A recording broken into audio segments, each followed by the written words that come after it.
Some of the characteristics of a long-short fund are that you're able to take advantage of the entire investment insight of an investment team. Not just share price that'll go up, but also share price that'll go down. And effectively, you've got a much broader set of opportunities.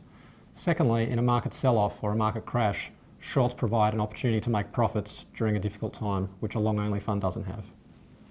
This strategy is really useful for investors wanting a bit of diversification in their portfolio. We find that most of our investors have very similar investments. They've got their share portfolio, they might have a mutual fund, they might have a property portfolio, and a lot of those assets will behave similarly in a market sell-off or in a recession. The thing that's great about the long-short fund is that it's not correlated with markets. It's not going to go up and down in line with markets, which provides some diversification benefits. And secondly, it has a lot less market risk. So again, much better downside protection that won't be correlated with markets. So we think it is quite unique. Volatility is at unbelievably suppressed levels at the moment, and we think volatility is going to continue rising in the years ahead.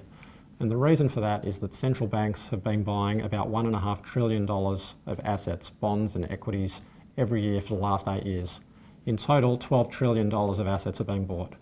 As these central bank asset purchases unwind, that's going to act to increase volatility, which will cause funds around the world to be more reactionary and to cause more volatility on top of that. So we think that investors should get used to more volatility and should look for ways to protect their portfolio and to find managers that can profit from volatility. We're bottom-up fundamental stock pickers. We're trying to do more research and understand companies and industry way better than the average investor.